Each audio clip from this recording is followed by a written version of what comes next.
Assalamualaikum warahmatullahi wabarakatuh. Selamat pagi, salam sejahtera untuk kita semua. Kembali lagi di mata pelajaran PPKN, khususnya kelas 11. Hari ini kita akan membahas bab 6 yang berjudul Memperkukuh Persatuan dan Kesatuan Bangsa dalam Negara Kesatuan Republik Indonesia.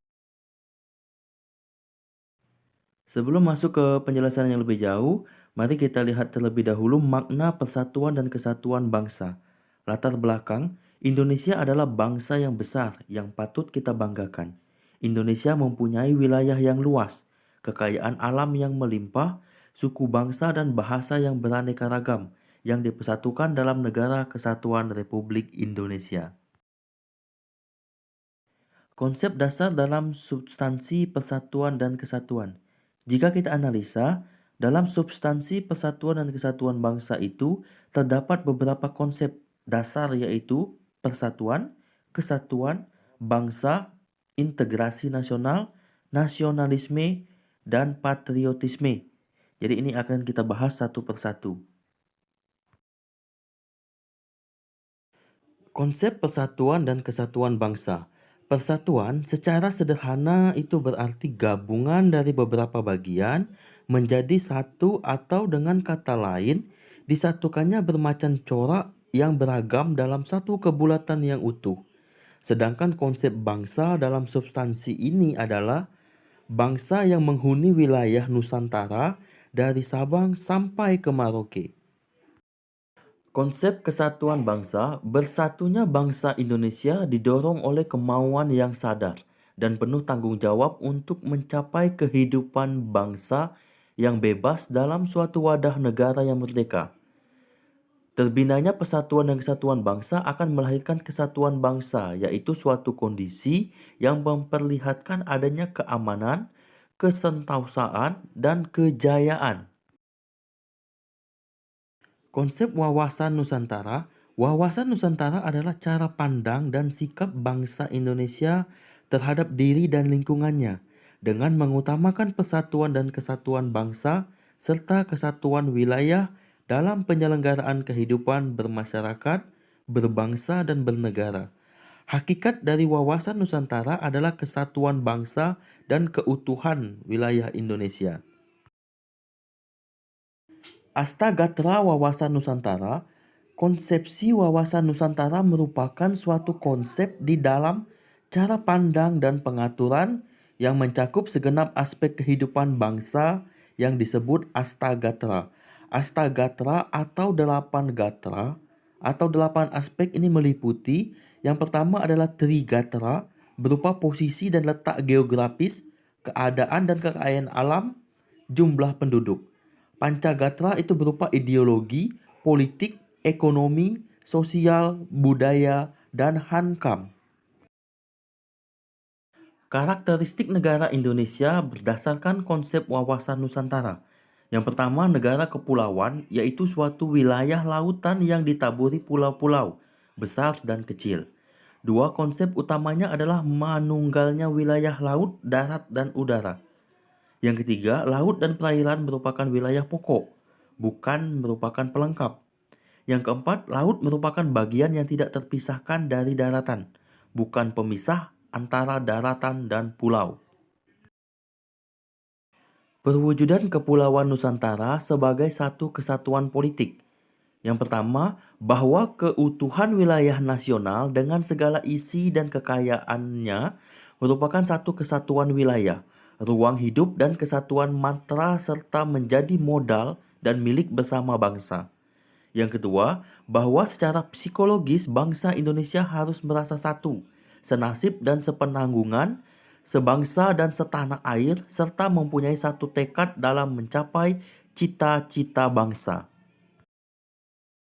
Perwujudan Kepulauan Nusantara sebagai satu kesatuan ekonomi, bahwa kekayaan wilayah Nusantara, baik potensial maupun efektif, adalah modal dan milik bersama. Bangsa serta keperluan hidup sehari-hari harus merata di seluruh wilayah tanah air.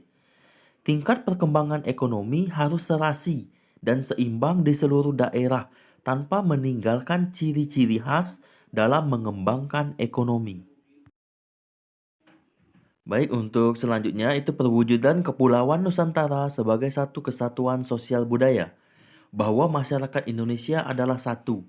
Peri kehidupan bangsa harus merupakan kehidupan yang serasi dengan tingkat kemajuan masyarakat yang sama, merata, dan seimbang, serta adanya keselarasan kehidupan yang sesuai dengan kemajuan bangsa.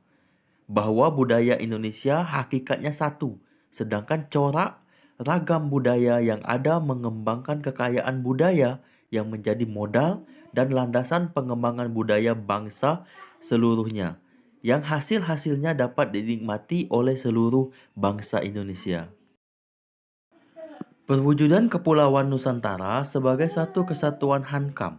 Yang pertama, bahwa ancaman terhadap suatu daerah pada hakikatnya merupakan ancaman bagi seluruh bangsa dan negara. Yang kedua, bahwa tiap-tiap warga negara mempunyai hak dan kewajiban yang sama di dalam pembelaan negara. Baik, selanjutnya kita masuk ke dalam integrasi nasional sebagai konsep yang keempat. Integrasi nasional dapat diartikan sebagai suatu proses penyesuaian di antara unsur-unsur yang saling berbeda yang ada dalam kehidupan, sehingga menghasilkan keserasian dalam kehidupan masyarakat. Faktor-faktor integratif bangsa yang pertama adalah Pancasila, yang kedua Undang-Undang Dasar Negara Republik Indonesia tahun 1945, yang ketiga Sang Saka Merah Putih, yang keempat adalah Lagu Kebangsaan Indonesia Raya, yang kelima Bahasa Indonesia, dan yang keenam adalah Sumpah Pemuda 28 Oktober 1928. Nasionalisme sebagai konsep kelima. Nasionalisme merupakan suatu paham yang menganggap bahwa kesetiaan tertinggi atas setiap pribadi harus diserahkan kepada negara. Paham nasionalisme mulai dikenal di Indonesia sejak awal abad ke-20, saat berdirinya Budi Utomo tanggal 20 Mei 1908. Berdirinya Budi Utomo ini merupakan awal dari kesadaran nasional dan sekarang diperingati sebagai Hari Kebangkitan Nasional. Patriotisme sebagai konsep keenam. Patriotisme sebagai salah satu unsur nasionalisme merupakan sikap bersedia mengorbankan segala-galanya untuk kejayaan tanah air, bangsa dan negara dengan ciri-ciri: satu, cinta terhadap tanah air; dua, rela berkorban untuk kepentingan bangsa dan negara; dan yang ketiga, menempatkan persatuan dan keselamatan bangsa dan negara di atas kepentingan pribadi atau golongan.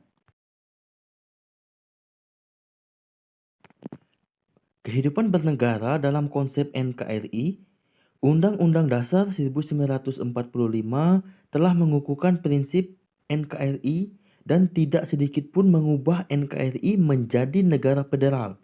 Berikut ini pasal-pasal dalam Undang-Undang Dasar 1945 yang mengatur tentang Negara Kesatuan Republik Indonesia.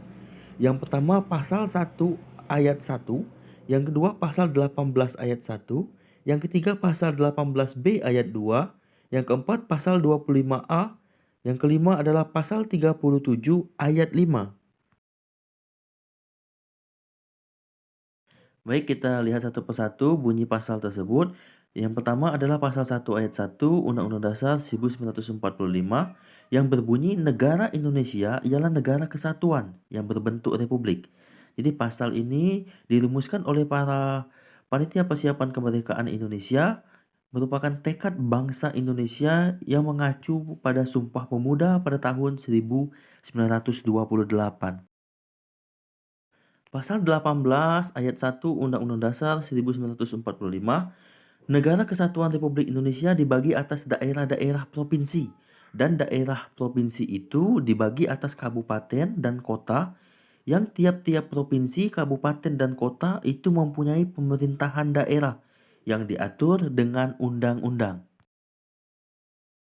Selanjutnya pasal 18B ayat 2 Undang-Undang Dasar 1945 itu berbunyi, negara mengakui dan menghormati kesatuan-kesatuan masyarakat hukum, adat beserta hak-hak tradisionalnya sepanjang masih hidup dan sesuai dengan perkembangan masyarakat dan prinsip negara kesatuan Republik Indonesia yang diatur dalam undang-undang.